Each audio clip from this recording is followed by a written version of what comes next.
안녕하세요. 피부과 전문의 심현철입니다. 자, 많은 분들의 고민거리죠. 바로 모공입니다.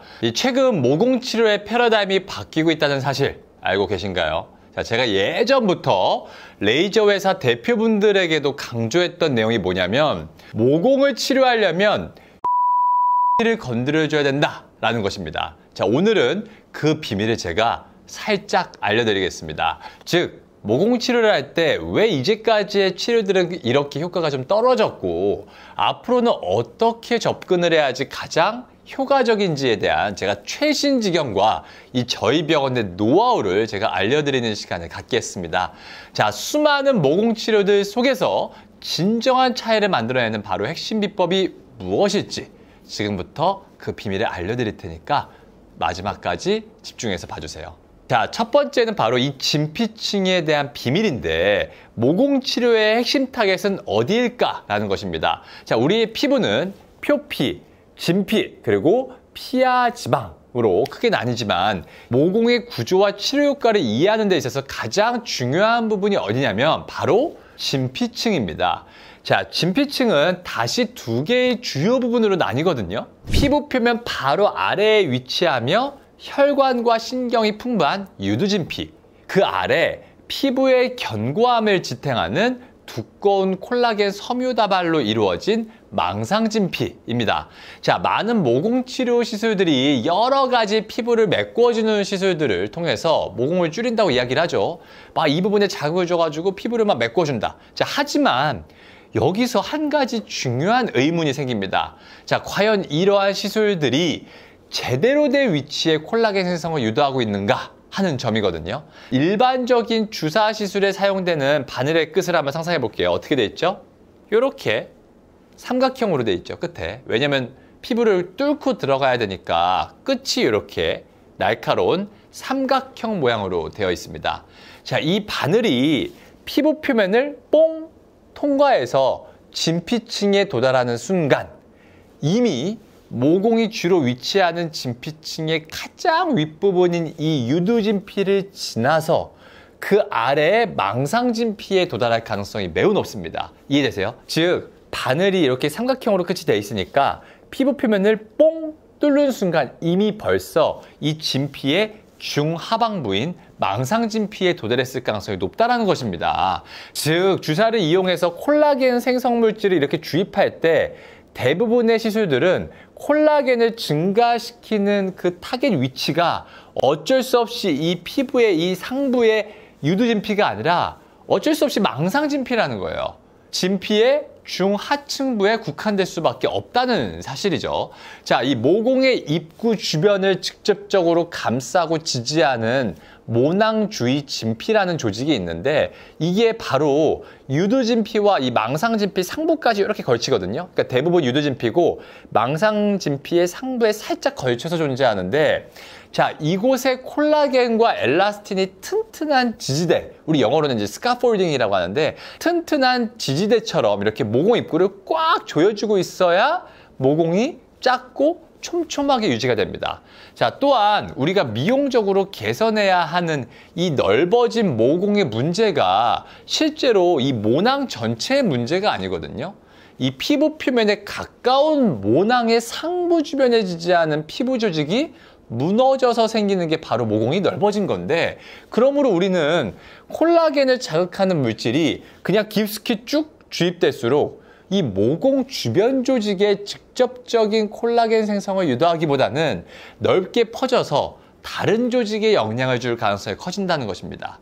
이해되시죠? 잘 따라오고 계시죠? 따라서 이러한 시술들이 모공 자체의 크기를 줄이는데 직접적인 효과를 내기에는 한계가 있을 수밖에 없다는 이 불편한 진실이 있는 거죠. 자, 그러면 두 번째로 열을 이용한 시술들에 대해 알아볼까요? 자, 모공을 줄인다는 수많은 레이저들 들어보시고 받아보셨죠? 써마지나 덴서티와 같은 고주파 시술을 비롯해서 모공 개선에 효과가 있다라고 알려진 다양한 열 기반의 시술들이 피부에 고온의 에너지를 전달을 해서 콜라겐을 수축시키고 새로운 콜라겐 생성을 유도하는 원리입니다. 자, 하지만 이러한 시술들은 공통적으로 쿨링 과정, 그러니까 식히는 과정이 필수적입니다. 이는 이 피부 표면의 과도한 열 손상, 즉 불필요한 화상을 입히는 것을 방지하기 위함인데요. 자, 하지만 이렇게 쿨링 과정, 이 식히는 과정이 모공 치료의 효율성을 저해하는 문제점이 발생을 합니다.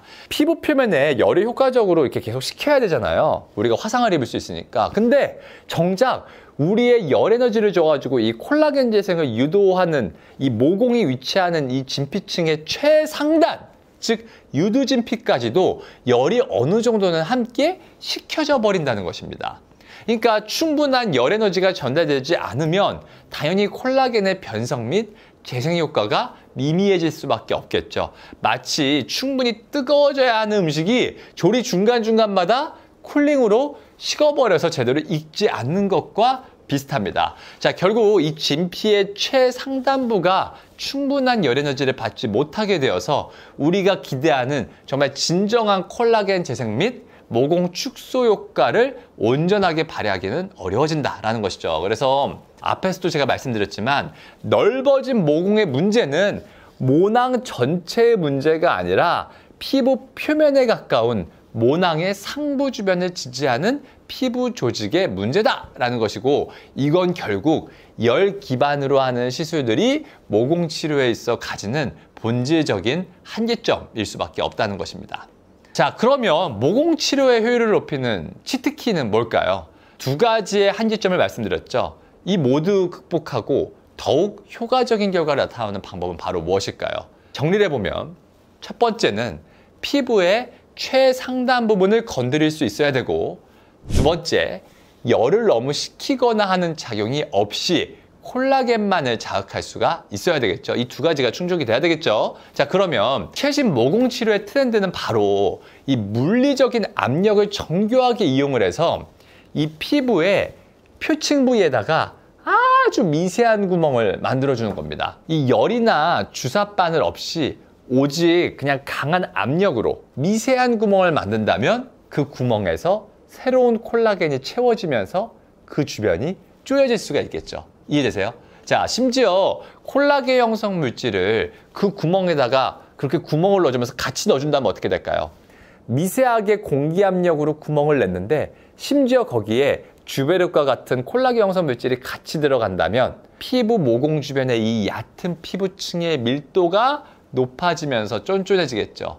자, 이해가 되셨을지 몰라서 제가 다시 한번 설명드리고, 다음과 같은 두 가지의 핵심적인 원리로 모공을 효과적이고 안전하게 개선할 수가 있습니다. 첫 번째는 뭐냐면 진피의 최상단, 즉 유두진피를 정밀하게 재생 유도를 한다. 자, 이 방식은 특수 설계된 노즐을 이용해서 피부 표면에 매우 미세하고 정교한 압력을 가해서 육안으로는 거의 보이지 않는 작은 홀을 만듭니다. 자, 이 구멍들은 열이나 주사바늘에 의한 광범위한 손상 없이 우리가 목표로 하는 진피의 가장 윗부분인 유두진피에 집중적으로 생성을 하게 됩니다. 자, 우리의 몸은 이러한 미세한 자극과 손상을 인지를 하고 스스로 회복하려는 강력한 자연치유 과정을 시작하거든요. 우리가 알고 있는 흉터치료가 바로 이런 원리인 거예요. 자극을 줘서 회복되는 과정에서 살이 차오르는 거죠. 자, 이 과정에서 오래된 콜라겐 섬유는 제거가 돼요. 그리고 새로운 콜라겐과 엘라스틴이 활발하게 만들어집니다. 이게 어디서 이루어진다? 진피의 최상단에 섬유화 세포가 활성화가 되면서 이 모공벽을 지지하는 이 목 부분, 이 부분이 콜라겐 네트워크가 강화가 되고 결과적으로 모공이 메꿔지면서 전체적으로 피부가 더 촘촘해지고 탄력이 증가되어서 모공이 눈에 띄게 좁아지는 효과를 얻을 수가 있습니다. 자, 이는 피부의 자연적인 재생 능력을 극대화하는 방식이라고 생각하시면 되고요. 두 번째 원리는 뭘까요? 콜라겐 형성 물질의 효과적인 진피 상층부 전달입니다. 만약에 이렇게 단순히 미세 구멍을 만드는 걸 넘어서 이 구멍을 통해서 주베르과 같은 콜라겐 형성 물질이 딱 들어간다면 어떻게 될까요? 아주 비침습적, 그러니까 공격적이지 않은 방법으로, 그리고 효과적으로 피부 최상단에 이러한 주베르과 같은 형성 물질이 침투가 되니까 그 부위에 콜라겐들이 만들어지겠죠. 그러니까 주사 바늘을 사용하지 않으니까 물질이 아까 말한 것처럼 삼각형 부분이 뽕 뚫는 순간 이미 벌써 아랫부분인 망상진피에 과도하게 깊이 주입되지 않고, 또한 모공 주변의 유두진피에 더욱 집중적으로 작용을 해서 콜라겐 생성을 유도할 수 있다는 거죠. 이렇게 정교하게 전달된 콜라겐 형성 물질은 우리 피부 속에 있는 섬유 아세포의 활동을 더욱 강력하게 촉진을 하기 때문에 마치 튼튼한 건축물의 기둥을 새롭게 세우듯이 모공 주변 조직이 안팎으로 탄탄하게 지지가 되기 때문에 모공이 더욱더 견고하게 수축되고 개선되는 효과를 기대할 수가 있습니다. 우리가 이렇게 바늘이나 열 에너지 없이 강력한 압력을 통해서 약물을 넣어주는 장비를 사용할 경우에, 다시 정리해보면 첫 번째, 물리적 자극을 통해 자연재생 유도를 하고, 두 번째, 비침습적인 약물 전달 시스템 이어서 콜라겐 형성 물질을 넣어줘서 결국은 일석이조겠죠. 자, 근데 이게 특정 장비를 쓴다고 다 효과가 생기는 게 아닙니다. 이게 이제 노하우예요. 이 머리를 굉장히 잘 써야 되는데, 자, 한번 가정을 해볼게요. 첫 번째, 만약에 압력을 너무 강하게 때리면 어떻게 될까요? 피부가 찢어지겠죠. 반대로 찢어질까봐 무서워서 너무 약하게 때리면 어떻게 될까요? 약물이 피부 안으로 못 들어가고 표면에서 다 튕겨나가겠죠. 또한 두 번째 가설을 해봅시다. 만약에 좋은 효과를 내려고 주베르과 같은 콜라겐 형성 물질을 제가 많이 넣었어요. 많이 넣어드릴게요 하면서 용량을 많이 넣었어. 그럼 밀도가 만약에 너무 증가되면 어떻게 될까요? 안에서 약물이 원활하게 조사가 안 되고 막힐 수가 있겠죠. 반대로 너무 밀도를 적게 넣으면 어떻게 될까요? 그냥 맹물만 타면 효과가 좀 떨어지겠죠. 즉, 이 노하우가 뭐냐면, 첫 번째, 적당한 간도를 선택해야 되고, 두 번째, 안의 내용물을 적당한 농도로 만들어주는 것이 시술의 효과를 극대화시킬 수 있는 노하우이기 때문에 제가 요즘에 학회 발표 때 이 방법에 대해서 아주 많이 조심스럽게 강의를 하고 있는데, 이게 지금 저희 덧셀 피부과에서 이러한 원리를 집약한 새로운 치료 방식을 통해서 이 많은 분들의 모공 고민을 좀 해결해 드리고 있습니다. 자, 오늘은 왜 기존의 방식만으로는 제가 모공 치료에 한계가 있는지, 그리고 최신 트렌드는 무엇인지에 대해 준비해 봤습니다. 도움이 되셨다면 좋아요와 구독, 알림 설정을 좀 해주시고, 궁금한 게 있으시면 언제든지 댓글 달아주시길 바랍니다. 지금까지 덧셀 피부과 대표 원장 심현철이었습니다. 감사합니다.